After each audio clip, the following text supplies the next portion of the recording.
ही नहीं मिलती राही को मंजिल, एक उम्मीद से दिल में जगाना है। यूं ही नहीं मिलती राही को मंजिल, एक उम्मीद सा दिल में जगाना है। पूछा चिड़िया से कैसे बना आशियाना, पूछा चिड़िया से कैसे बना आशियाना, बोली भरनी पड़ती है उड़ान बार बार, भरनी पड़ती है उड़ान बार बार, और तिनका तिनका उठाना पड़ता है। क्या बात है, देवी मां साहब, आदरणीय मुख्य अतिथि महोदय, आदरणीय निर्णायक मंडली और यहाँ पर उपस्थित सभी मेरे भाइयों बहनों, आप सभी के समक्ष मैं विषय के पक्ष में बोलने के लिए उपस्थित हुआ हूँ।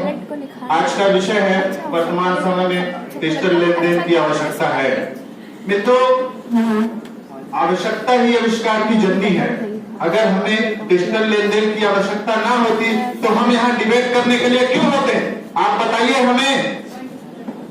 जब 8 नवंबर 2016 को हमारे देश में नोटबंदी हुई और उस दिन से 500 और 1000 के नोट आधी रात से चलन में बंद हो गए, तो बताइए हम में से कितने लोगों ने बैंकों और एटीएमों में लाइन लगाई थी? हमें समस्याएं हुई थी कि नहीं? लेकिन मित्रों, अगर उस समय डिजिटल पेमेंट धड़ल्ले से चलन में होता तो मैं ऐसी न तान के कह सकता कि हमें उतनी दिक्कतें ना होती।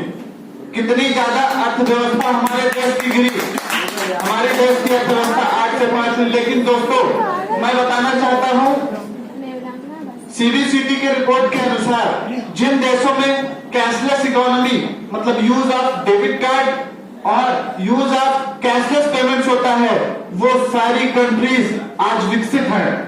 सीएनबीटी के रिपोर्ट के अनुसार अमेरिका, जहां यूज ऑफ डेबिट कार्ड 78% और यूज ऑफ कैशलेस इकोनॉमी 82% है, आज भी वो विकसित देश है। और वही कारण है कि हमारे यहाँ कैशलेस इकोनॉमी नहीं होने के कारण हम आज भी विकासशील देश रह गए।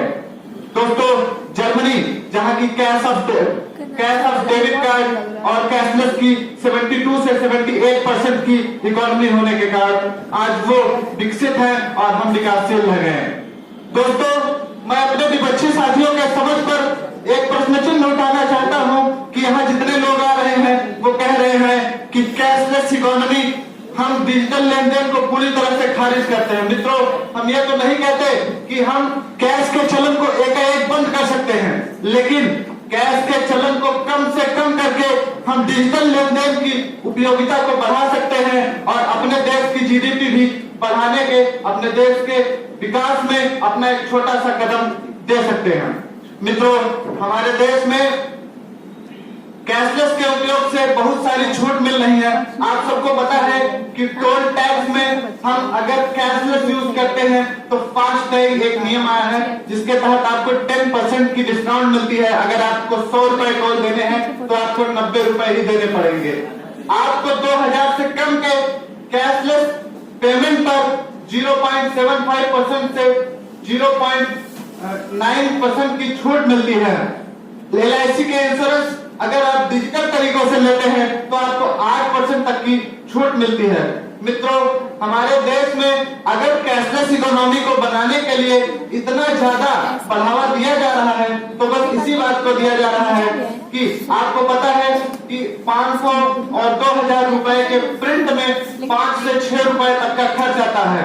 रिजर्व बैंक ऑफ इंडिया के अनुसार 10 रुपए के सिक्के को बनाने में 5.56 रुपए की खर्च आती है। तो आप सोचिए कि जो 10 रुपए का सिक्का उसमें उसके आधे से ज्यादा का अगर खर्च आता है, तो हम अगर कैशलेस करके उस पैसे को बचा लेंगे तो अपने देश की जीडीपी में वृद्धि होगी कि नहीं होगी?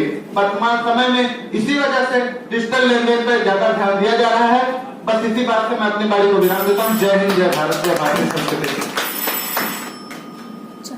कौशल